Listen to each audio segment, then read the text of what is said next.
Have you ever been in an argument?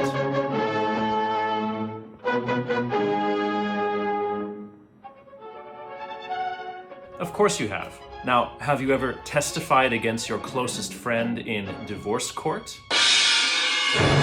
I hope not, but you know who has? Johannes Brahms! That's right. You see, German Romantic period composer Johannes Brahms befriended the legendary Hungarian violinist Joseph Joachim when he was on an international tour, thanks to Robert and Clara Schumann. But in 1883, Joachim's wife Amalie had filed for divorce because her husband had claimed that she was having an affair with Brahms' music publisher. Brahms could not, in good conscience, support his friend's baseless claim, so he was forced to testify against him in court.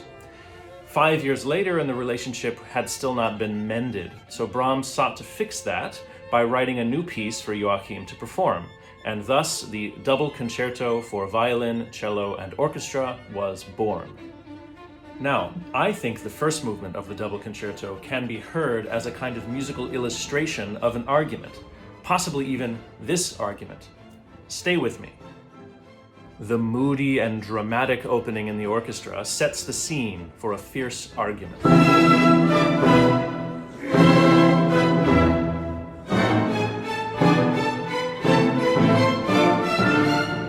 Suddenly a cello cadenza appears, and Brahms writes in the style of a recitative, as if he had some sort of text in mind.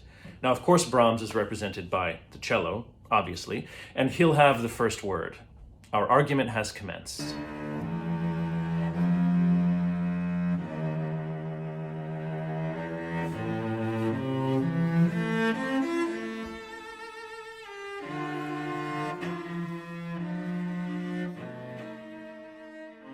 It's almost as if Brahms poses a question, and then the orchestra responds optimistically.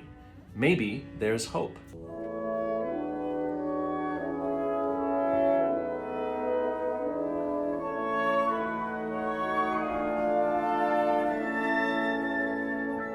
Joachim gets his first word in now, and he starts very gently, almost mercifully, but things heat up very, very quickly, and before you know it, both men are interrupting each other over and over again.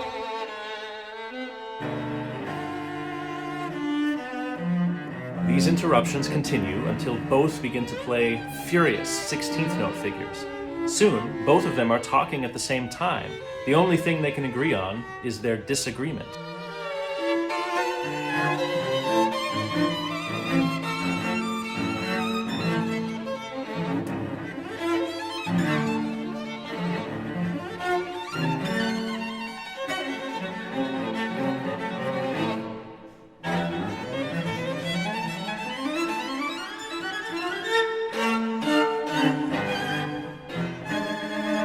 Now the orchestra responds in kind, even stronger and more forcefully than before.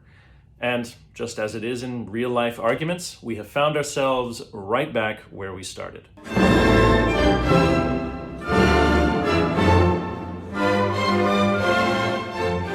Now, there's a lot more to this argument, but you will have to come and hear it live if you want to find out whether they could mend this rift between them or whether this rift would be fatal to the friendship of Brahms and Joachim.